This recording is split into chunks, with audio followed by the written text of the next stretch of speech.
welcome to Madly Bean and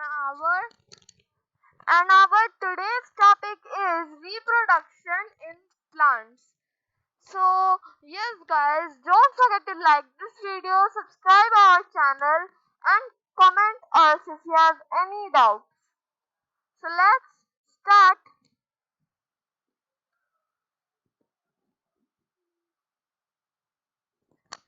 So yes guys, first we'll know how many modes of reproduction are there.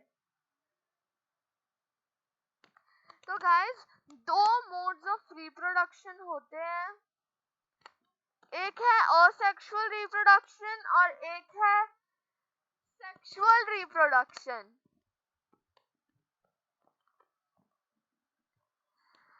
So guys, first we'll cover the topic asexual reproduction. So guys, अब हम जानते हैं कि asexual reproduction और asexual propagation क्या होता है. Plant reproduction using leaves, stems and roots. So guys, जब कोई भी प्लांट अपने ही वेजिटेटिव पार्ट से एक नया प्लांट को रिप्रोड्यूस करता है, हम उसे वेजिटेटिव प्रोपगेशन या फिर कटिंग प्रोपगेशन कहते हैं. So cuttings are the most common form of vegetative propagation. Yes guys, हम जब भी कोई वेजिटेटिव पार्ट जैसे लीव्स, स्टेम या फिर जब हम रूट्स, इन तीनों में से किसी को भी कट करते हैं न्यू प्लांट को ग्रो करने के लिए, तभी हम उसे कहते हैं vegetative propagation.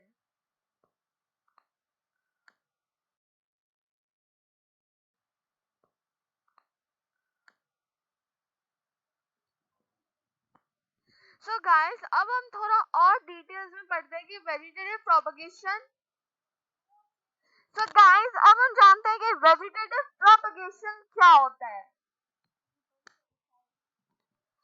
So guys, using plant cuttings to reproduce plants from existing plants.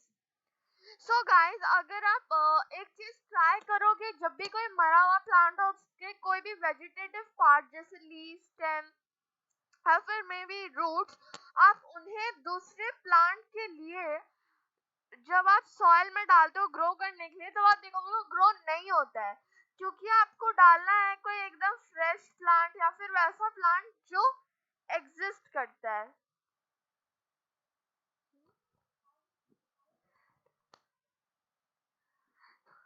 So guys, using plant cuttings to reproduce plants,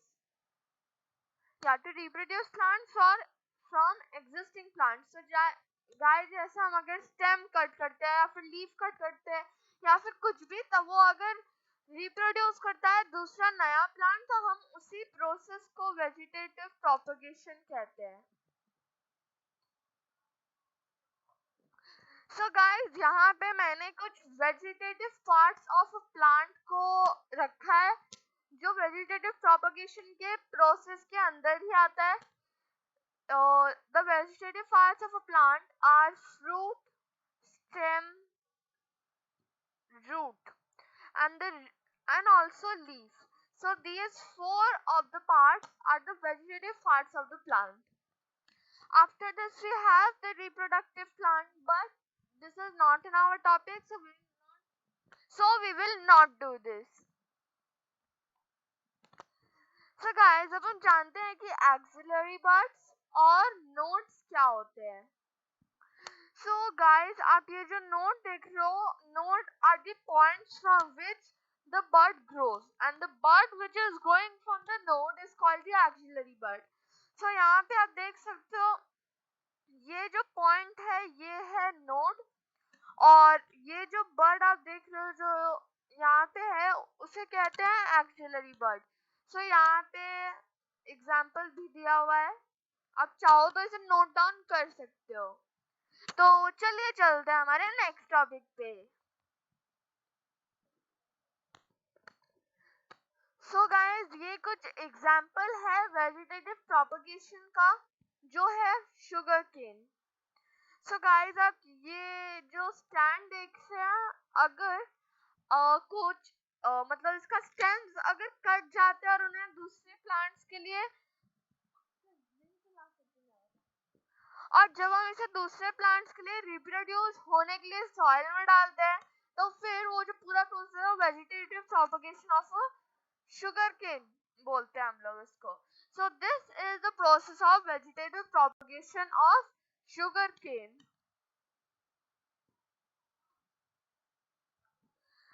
so guys ये भी एक पार्ट ही है प्लांट का. एक्चुअली प्लांट में एक एग्जांपल हो सकता है, ये है Bryophyllum leaf which is used as a vegetative part of a plant. हाँ गाइस, हम लाइक जो ब्रायोफाइलम लीफ होता है, हम लोग अगर इसको काट के सॉइल में दूसरे प्लांट को रिप्रोड्यूस होने के लिए रख दे, तो फिर वो वेजिटेटिव प्रोपगेशन पूरा प्रोसेस वहीं पे हो जाता है. सो यहाँ पे हम पढ़ते हैं क्या लिखा है.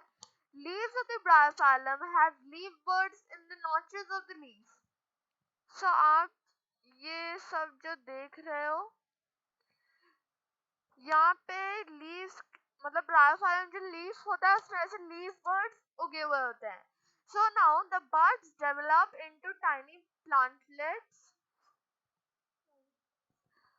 These can grow into new plants when these plantlets come in contact with moisture. हाँ, so guys, ये सब जो आप छोटे छोटे छोटे लीव्स देख रहे हो, ये जब मॉइस्ट सॉइल के कांटेक्ट में आते हैं तो फिर वो नए प्लांट्स में ग्रो कर जाते हैं. So let's move to the next topic. So guys, अब हम जानते हैं बर्डिंग के बारे में, जो असेक्सुअल रिप्रोडक्शन के नीचे आता है लेकिन अलग नहीं है. मतलब अलग है पर असेक्सुअल रिप्रोडक्शन के ही अंडर है. So budding, the formation of outgrowth bud from an organism.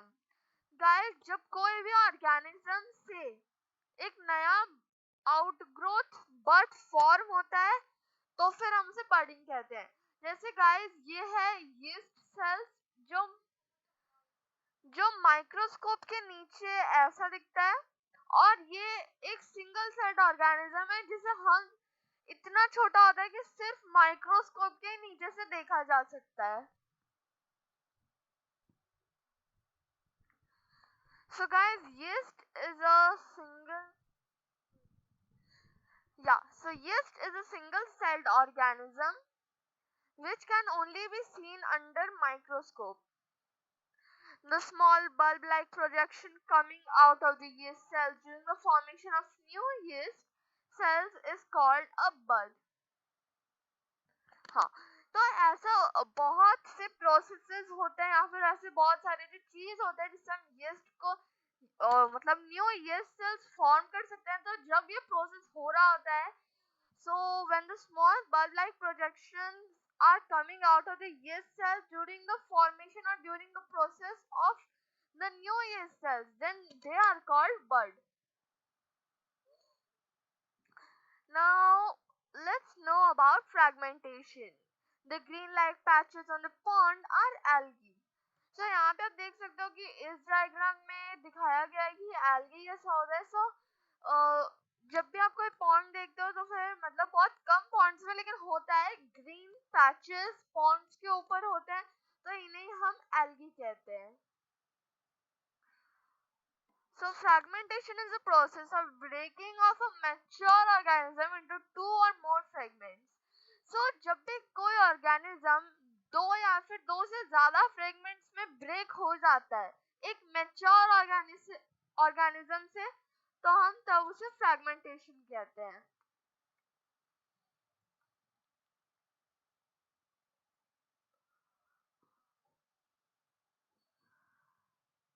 या अब हम जानते हैं स्पोर फॉर्मेशन के बारे में.